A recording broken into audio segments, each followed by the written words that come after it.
Hi friends, അസ്സലാമു അലൈക്കും. Welcome back to cuisine lab. അപ്പോൾ ഇന്നത്തെ എൻ്റെ വീഡിയോ എന്ന് പറഞ്ഞിട്ടുണ്ടെങ്കിൽ ഇളനീർ ചിക്കൻ സ്റ്റൂവിൻ്റെ റെസിപ്പിയാണ് കേട്ടോ ഞാൻ നിങ്ങൾക്ക് ഷെയർ ചെയ്യാൻ പോകുന്നത്. നല്ല ടേസ്റ്റുള്ള കറിയാണ് കേട്ടോ. അപ്പോൾ എന്തായാലും എല്ലാവരും ട്രൈ ചെയ്ത് നോക്കുക. ചപ്പാത്തിയിലോട്ട്, പൊറോട്ടയിലോട്ടും നെയ്ച്ചോറിലോട്ടൊക്കെ ഒരു നല്ലൊരു കോമ്പിനേഷനാണ്. അപ്പോൾ എൻ്റെ ചാനൽ ആദ്യമായി കാണുന്നവരാണെങ്കിൽ ഒന്ന് സബ്സ്ക്രൈബ് ചെയ്യണേ. കൂടെ തന്നെ ലൈക്ക് ചെയ്യാനും കമൻറ്റ് ചെയ്യാനും ഷെയർ ചെയ്യാനും മറക്കല്ലേ. ഇത് തയ്യാറാക്കാനായി ഞാനിവിടെ 2 വലിയ കിഴങ്ങ് വലിയ കഷ്ണങ്ങളായി കട്ട് ചെയ്തിട്ടുണ്ട്. ഒരു സ്ക്വയർ ഷേപ്പിലാണ് കട്ട് ചെയ്തിട്ടുള്ളത്. അതുപോലെ തന്നെ 3 പച്ചമുളക്, കുറച്ച് കറിവേപ്പില, 2 വലിയ ഉള്ളി എടുത്തിട്ടുണ്ട്. അതും വലിയ കഷ്ണങ്ങളാക്കിയിട്ട് തന്നെയാണ് കട്ട് ചെയ്തിട്ടുള്ളത്. അതുപോലെ തന്നെ ക്യാരറ്റും. ഇവിടെ ഞാൻ 1 കിലോ ചിക്കനാണ് എടുത്തിട്ടുള്ളത്. അപ്പോൾ അതിൻ്റെ ഒരു ക്വാണ്ടിറ്റിക്ക് അനുസരിച്ചിട്ടാണ് ഞാനിവിടെ പച്ചക്കറികളും അതുപോലെ തന്നെ മസാലകളിലൊക്കെ ഒരളവ് പറയുന്നത് കേട്ടോ. അപ്പോൾ നമ്മൾ കട്ട് ചെയ്ത് വെച്ചിട്ടുള്ള എല്ലാ സാധനങ്ങളും ഇതിലോട്ട് ആഡ് ചെയ്ത് കൊടുക്കുകയാണ്. ഞാനിത് ഉണ്ടാക്കിയെടുക്കുന്നത് കുക്കറിലായതുകൊണ്ട് തന്നെ ഹൈ ഫ്ലെയിമിലിട്ട് 2 വിസിൽ വന്നു കഴിഞ്ഞ് കഴിഞ്ഞാൽ നമുക്ക് ഫ്ലെയിം ഓഫ് ആക്കി വെക്കാം. ഇനി ഇതിലോട്ട് ചേർത്ത് കൊടുക്കേണ്ടത് ഇഞ്ചി വെളുത്തുള്ളി പേസ്റ്റാണ്. 2 ടീസ്പൂൺ ഇഞ്ചി വെളുത്തുള്ളി പേസ്റ്റ് ഇതിൽ ചേർത്ത് കൊടുക്കുന്നുണ്ട്.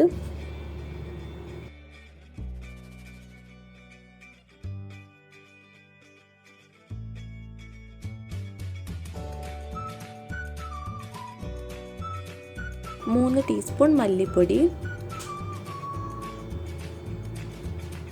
ആവശ്യത്തിന് ഉപ്പ്, 1 ടീസ്പൂൺ കുരുമുളക് പൊടി, 1/2 ടീസ്പൂൺ മഞ്ഞൾപ്പൊടിയും കുറച്ച് വെള്ളവും ചേർത്തിട്ട് ഒന്ന് കുക്ക് ചെയ്തെടുക്കാം.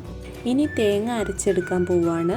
എപ്പോഴും നമ്മൾ എടുക്കുമ്പോൾ മൂക്കാത്ത തേങ്ങ നോക്കി തന്നെ എടുക്കണം. സ്പൂണായിട്ടൊക്കെ തന്നെ നമുക്ക് എടുക്കാനുള്ള രൂപത്തിലുള്ള തേങ്ങ ചൂസ് ചെയ്യാണ് ഏറ്റവും നല്ലത്.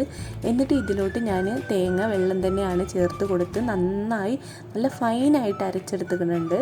ഇപ്പോൾ ഈ ഒരു ചിക്കൻ സ്റ്റൂ തയ്യാറാക്കുമ്പോൾ നെയ്യപ്പം നിന്ന 2 കാര്യം എന്ന് പറയുന്ന അവസ്ഥയാണ്. അപ്പോൾ ഞാൻ ഇത് ഇപ്പോൾ നമ്മുടെ ചിക്കനൊക്കെ നല്ല വെന്ത് വന്നിട്ടുണ്ട്.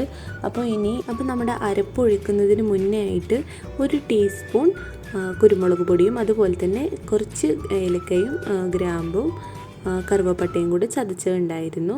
അത് ഞാൻ ഓൾറെഡി പൊടിച്ച് വെച്ചതായിരുന്നു. അപ്പോൾ അതിനൊരു 1 ടീസ്പൂൺ എടുത്ത് ഇട്ടു എന്നുള്ളൂ. ഇനി ഞാൻ ഇതിലോട്ട് അരപ്പ് ആഡ് ചെയ്ത് കൊടുക്കുകയാണ്. അപ്പോൾ നമ്മൾ പൊതുവേ ചിക്കൻ സ്റ്റൂ ഒക്കെ തയ്യാറാക്കുന്ന സമയത്ത് നമ്മൾ തേങ്ങാപ്പാലൊക്കെ അരച്ച് പിഴിഞ്ഞെടുക്കുമ്പോഴൊക്കെ ഒരുപാട് സമയം നഷ്ടമാവും.